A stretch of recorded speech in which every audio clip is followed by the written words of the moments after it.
Mario Alonso, doctor Mario Alonso Puig, bienvenido. Muy buenas.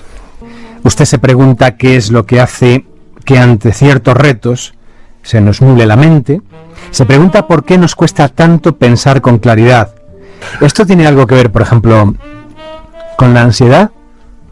Tiene mucho que ver porque la ansiedad es la proyección en el futuro de un problema con el que suponemos que nos vamos a encontrar, y a la vez es la sensación de impotencia de que cuando nos encontremos con ese problema no vamos a tener recursos ni fortalezas para hacerle frente. Empezamos a sufrir ahora por algo que ni siquiera sabemos con certeza que ocurrirá mañana. La ansiedad, lamentablemente, no para de aumentar, afecta cada vez a personas más jovencitas, y es importante que sepamos que la ansiedad mantenida en el tiempo, de una manera crónica, puede llevar fácilmente a la depresión.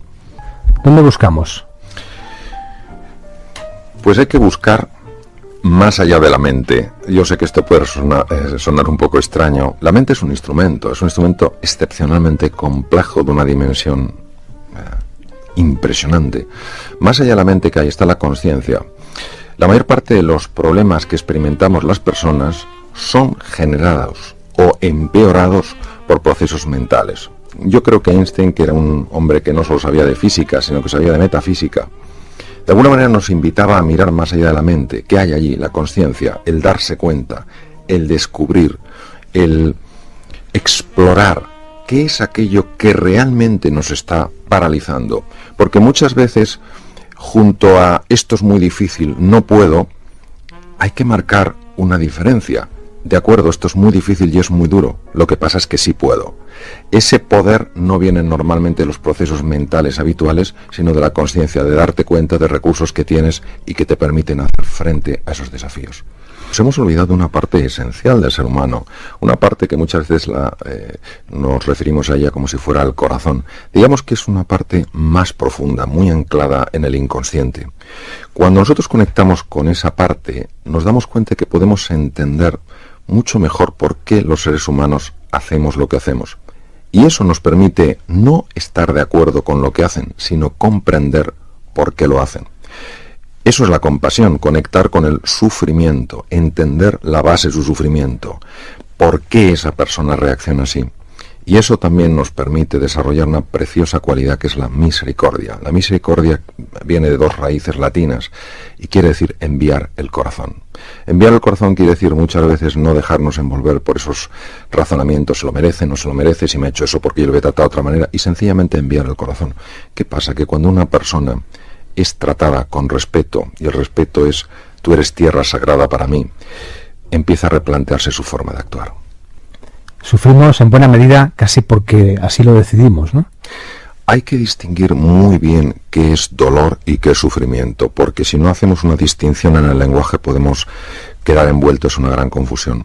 Dolor, tanto físico, psicológico como emocional, es algo consustancial con nuestra naturaleza humana. Una pérdida de un objeto, una pérdida de un ser querido, una enfermedad, es normal que nos generen nosotros dolor, porque somos seres humanos, no somos invulnerables. El sufrimiento es la historia que yo me cuento a mí mismo y que llega a atraparme para explicar ese dolor. Por ejemplo, si alguien me hizo daño en el pasado, claro que es normal que lo haya experimentado, soy un ser humano. Ahora, si yo justifico que no he sido feliz en mi vida por aquel daño que me hicieron, ese sufrimiento lo he generado yo dando vueltas una y otra vez a esa historia que de alguna manera explica aquello. La historia es generación mía. El pasado puede reescribirse, el pasado de cada uno de nosotros. Totalmente. Es inamovible en tanto que le demos una presencia en nuestra vida que la haga inamovible. Si yo me paso la vida mirando hacia atrás, es muy difícil que mire hacia adelante. El problema con el pasado es que muchas veces nos esclaviza. Lo que podría servirnos es para informarnos, para orientarnos y para prevenirnos, pero no para determinar nuestro futuro, porque si no, nosotros no tenemos un futuro, tenemos una simple proyección del pasado en el futuro. Eso es casi tanto como decir que el pasado no fue exactamente como creemos, que no fue del todo real. que fue otro distinto. Bueno, ese es un comentario de una tremenda profundidad por lo siguiente. Los estudios modernos que hay sobre la memoria nos vienen a decir que la memoria es bastante poco fiable, porque mezclamos unos contextos con otros, unos hechos con otros. Y claro, luego que nuestro mapa para viajar sea un instrumento, una facultad de dudosa fiabilidad, pues es un poco arriesgado. En nuestra ingenuidad hemos olvidado que bajo nuestro mundo de razón yace otro enterrado. Y ese es el que tenemos que buscar, entiendo, ¿no? Sí, nos es difícil buscar debajo de ese mundo de razón porque, para empezar, no se nos ocurre que exista. Esto es como cuando se descubrían tumbas en Egipto. Qué difícil es creer que debajo de un árido desierto puede haber un tesoro de semejante envergadura. Jung fue una persona que conoció muy bien distintos estratos del ser humano y nos invitaba a eso. No os conforméis pensando que sois solo lo que veis. Sois mucho más de lo que veis. Lo que sois trasciende por completo lo que veis. Solo utilizamos el 10% de nuestro cerebro. Sí, no podemos saber qué porcentaje usamos, si es el 5, el 6 o el 10%, porque no sabemos cuál es el 100% de la capacidad máxima, por tanto no podemos saber el porcentaje.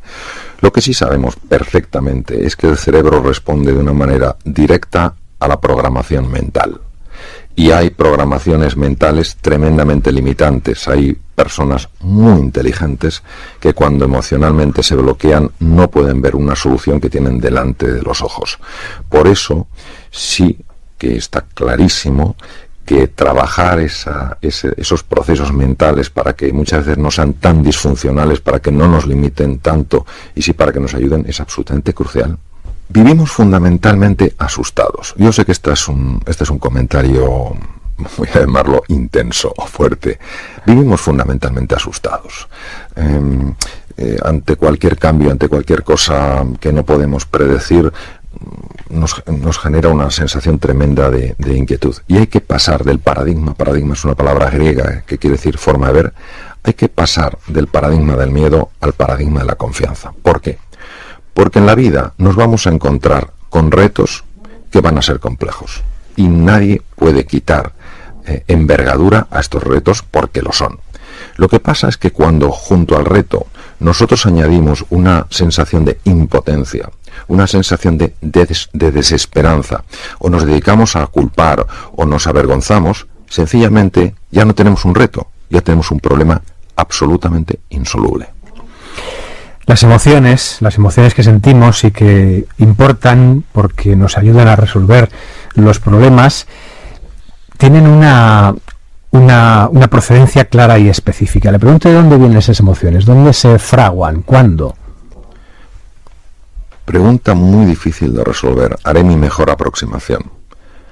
Algunas de las emociones que experimentamos son consecuencia directa del evento con el que nos estamos encontrando.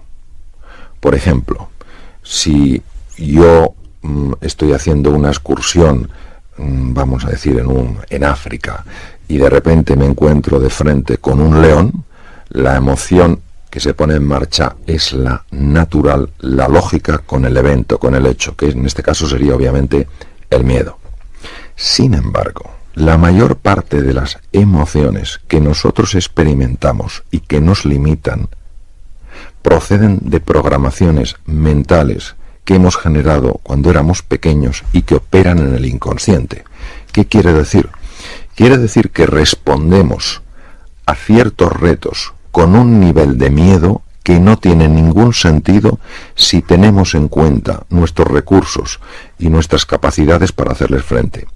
Por eso, muchas de nuestras emociones que alteran nuestra forma de ver tienen que ver con la forma en la que nos hablamos a nosotros mismos sobre nosotros y sobre el mundo. Digamos que cuando éramos pequeños desarrollamos las mejores estrategias que se nos ocurrieron para evitar el dolor y para conseguir la recompensa. Ya de adultos, aplicar esas mismas estrategias muchas veces no tiene ningún sentido. Aprovechamos, doctor, si le parece, para distinguir entre emoción y estado de ánimo, que creo que hay una diferencia notable. Es una diferencia notable, importantísima de conocer. es una diferencia fundamentalmente cronológica. Nosotros experimentamos emociones, tenemos emociones y vivimos en estados de ánimo. Claro, tener una emoción de desesperanza cuando te ha salido algo mal, por lo que es algo que sin embargo llevas muchos años luchando por ello, pues eso, bueno, pasa, te puede llevar un día, te puede llevar a lo mejor 2 días, pero bueno, luego vuelves a tu estado de base. Cuando esa pérdida, ese, digamos, entre comillas, fracaso, es tan devastador que ya lo incorporas a tu vida y estás triste, deprimido durante meses, eso ya es un estado de ánimo. Necesitamos equilibrio, y habla usted de 3 conceptos, de la resiliencia, la elasticidad y la homeostasis, ¿se dice así? Homeostasis, sí. ¿Qué significa cada una de esas? Sí.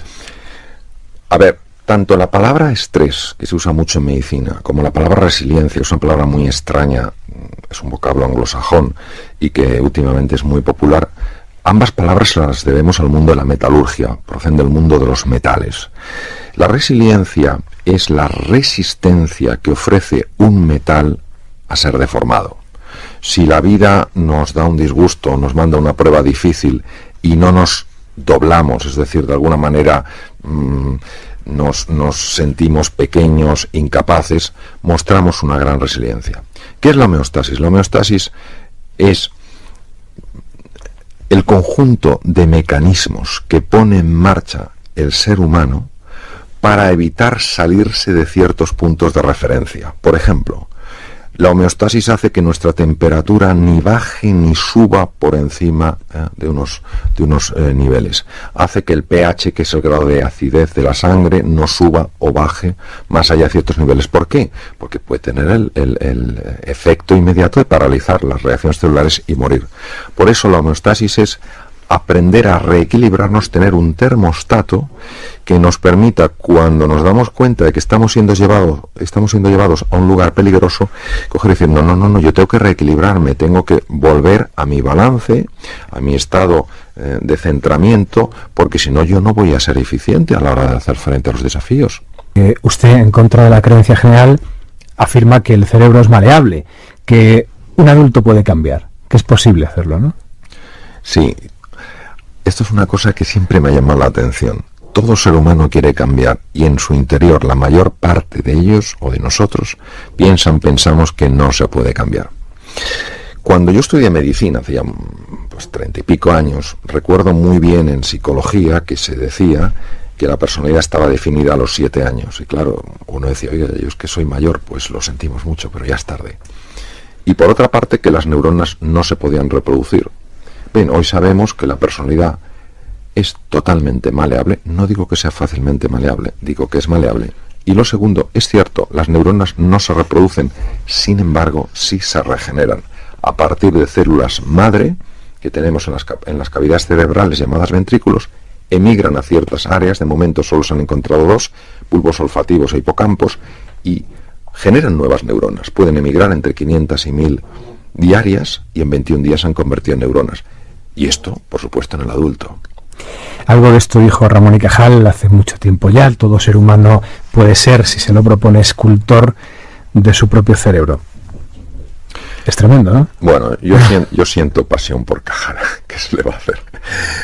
Porque es un hombre de tal talla que alguien que ganó el Premio Nobel de Medicina y Fisiología en 1906, cuando era imposible que lo ganara un español, estamos a tanta distancia científicamente a los alemanes, que es lo que ganaba, que eran los que lo ganaban siempre, que este hombre dijera que todo ser humano, si se lo propone, puede ser escultor de su propio cerebro, nos estaba diciendo que tenemos un poder extraordinario, que nos podemos reinventar, que nos podemos reconstruir, que no podemos decir, yo es que he nacido con poca capacidad, la vida no me va bien porque soy poco inteligente. No. Si tú de verdad estás comprometido, si encuentras una palanca emocional de suficiente peso, naturalmente que te puedes reinventar. Puedes aumentar la neuroplasticidad, que es el número de conexiones que establecen las neuronas entre sí, y puedes poner en marcha la neurogénesis. Claro, tengamos en cuenta que la neurogénesis, uno de los órganos, unas estructuras cerebrales en las que se genera, que son los hipocampos, es una neurogénesis importantísima, ya que los hipocampos tienen que ver con el aprendizaje, tienen que ver con la sensación de ilusión y tienen que ver con el control del pánico. cuando yo hablo de creencias en el libro, no hablo de ideas que tenemos, hablo de algo que para nosotros son absolutas certezas, por lo tanto son incuestionables. No importa que la realidad nos ofrezca un montón de evidencias de que esa creencia es errónea, nosotros generamos unos filtros que directamente impedirán que recojamos esa información del exterior. Estas certezas que están ancladas a nivel inconsciente y que muchas veces son totalmente desconocidas por nosotros, generan automáticamente formas particulares de valorar las situaciones que ocurren y por tanto sentimientos distintos. Por ejemplo, vamos a imaginar que yo tengo por cierto que soy una persona antipática, por cierto, y entro en una fiesta que me han invitado y veo una persona que desvía la mirada. En lugar de valorarlo de todas las maneras posibles que se puedan valorar, solo la valoraré de acuerdo a mi certeza inconsciente. ¿Cómo la valoraré? ¿Qué antipático le debo de resultar a esa persona para que ni siquiera me quiera mirar? ¿Qué sentiré? Pues obviamente sentiré frustración, sentiré ira, sentiré tristeza. Por eso es tan importante ser conscientes de que muchas de nuestras emociones no proceden de una reacción o una respuesta normal a los acontecimientos, sino de certezas ancladas que pueden ser muy limitantes. Y habla entonces de la conciencia y de la atención. ¿Cuál es la diferencia? Digamos que la conciencia es aquello que me permite ver algo que no veo. La atención es la luz que al enfocarse en un sitio determinado me permite ver. Por ejemplo, si yo entro en una habitación a oscuras y yo soy la conciencia y alguien enciende una linterna, la atención es la linterna, yo soy la conciencia. Yo veo algo porque previamente se ha enfocado una luz donde estaba oscuro. Sería interesante que nos diéramos cuenta del papel esencial que tiene la atención en nuestros estados de ánimo. Donde nosotros llevamos la atención, se hace más real para nosotros. Donde nosotros llevamos la atención van nuestras emociones, va nuestra energía. Vivimos en espacios de atención. La misma realidad enfocada desde distintos ángulos da percepciones completamente distintas. Y habla usted de aprender a perdonarse. Porque la ira es un veneno curioso. La tienes hacia una persona pensando que le va a hacer daño a ella y a quien te mata es a ti. Primero por una razón de profilaxis o de higiene. Hay una serie de emociones, como el resentimiento, como la ira, como la frustración, que cuando se transforman en estados de ánimo cambian con gran profundidad el estado hormonal del cuerpo y se ponen en marcha una serie de hormonas que generan mucho daño e incluso ya hay evidencia de que que afectan a nivel genético. Entonces, primero por una razón de pura higiene, es decir, ese tipo de emociones son tóxicas.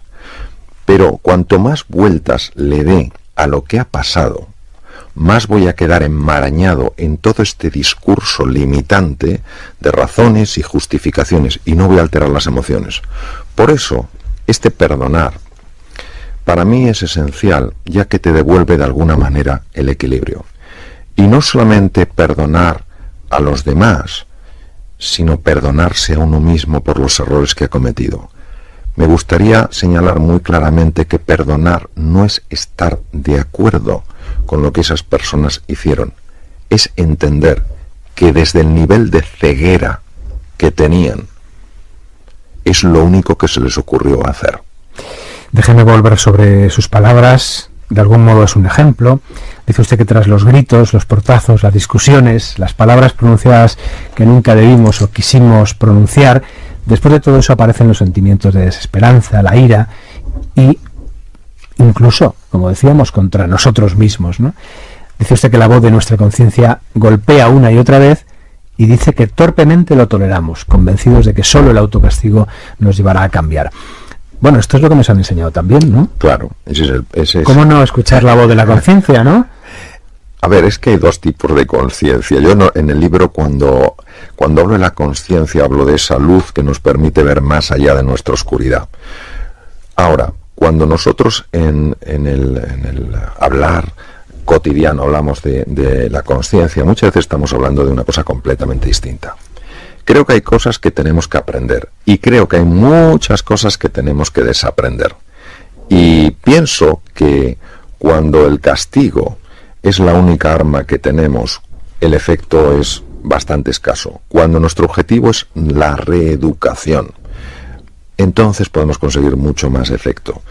Todo lo que sea generar sensación de culpa y sensación de vergüenza es muy limitante. Tú puedes sentirte triste por algo y como consecuencia de esa tristeza elegir cambiarlo. Si te sientes culpable, lo único que te pide el cuerpo muchas veces es aislarte para que nadie te vea.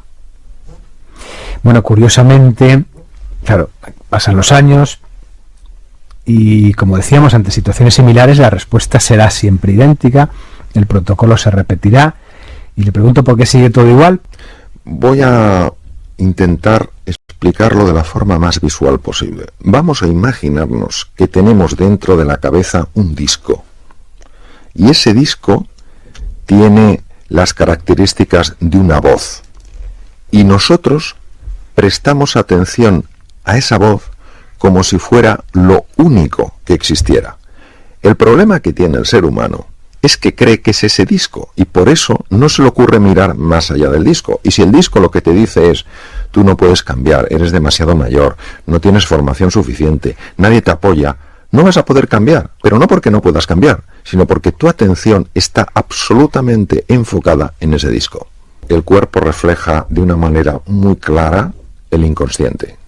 Cuando una persona tiene una preocupación, incluso sin que ella sea consciente en un momento determinado de esa preocupación, se puede notar en el grado de tensión muscular, en cómo están funcionando sus vísceras, en la frecuencia cardíaca, incluso en cambios en el electrocardiograma y cambios en el electroencefalograma.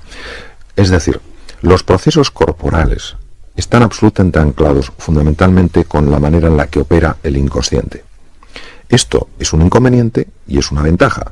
El inconveniente es que todas esas emociones disfuncionales de las que hemos hablado antes, la desesperanza, la ira, la frustración, cuando se convierten en estados de ánimo, tiene una repercusión en el cuerpo. Dolores de espalda, problemas de columna vertebral, tensiones musculares, patologías digestivas, reducción de la función del sistema inmunitario, patologías respiratorias, de todos los colores. ¿Cuál es el lado positivo? El lado positivo es que si nosotros utilizamos el cuerpo fundamentalmente a través del ejercicio físico, tiene la capacidad de alterar muchos de estos programas mentales. Es decir, el cuerpo es un acceso muy rápido para reducir la ansiedad y para reducir la desesperanza. Por eso, desde la oportunidad que me ofrecen de hablar desde aquí, verdaderamente mando un mensaje de lo esencial que es ponerse en forma, hacer ejercicio, andar, salir de los estancamientos sedentarios en los que muchas veces nos metemos. ¿No es usted muy bondadoso cuando dice que en nuestro corazón no anida la maldad, ni tan siquiera la incapacidad, sino la más profunda de las cegueras? A ver,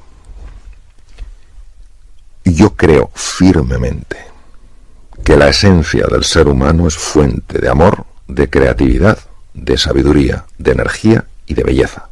Lo creo firmemente.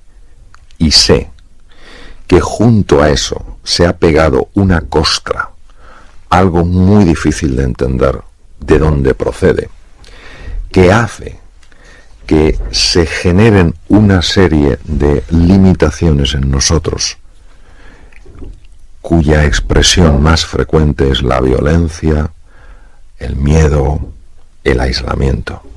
La última pregunta, porque no caben más, en torno a esas heridas del alma de las que hablábamos, todas ellas dejan un rastro en nuestra memoria. Hablábamos de que la memoria no almacena solo recuerdos de los hechos que ocurrieron, que la memoria almacena también sensaciones, emociones, experiencias, vivencias, que la memoria es algo muy complejo y que por eso el pasado no es algo rígido e inmutable. Me parece, todo un descubrimiento. Sí, me gustaría comentar que la herida, que muchas veces tanto nos duele, se ha convertido en la motivación para superarnos. Nos sirve de identidad, digo, este pasado creado, En fin, y así vamos haciendo una vida que luego, tal vez pasados los años, queremos reinventar. Mire, este reinventarse suyo, diría, si me permite para finalizar, que se lee en una tarde, rápidamente. Otra cosa es el tiempo que la digestión lleva. Creo que reinventarse o reinventar la vida de nadie no es nada sencillo y que a veces duele. Otra cosa es que merezca la pena intentarlo, ¿no? Sí, y yo sugeriría no solo enfocarse en el objetivo, sino disfrutar del proceso. Entonces no duele tanto. No, entonces se ven las cosas desde un ángulo completamente diferente. Doctor, ha sido un placer. Hasta el próximo libro. Hasta el próximo, muchas gracias. Gracias.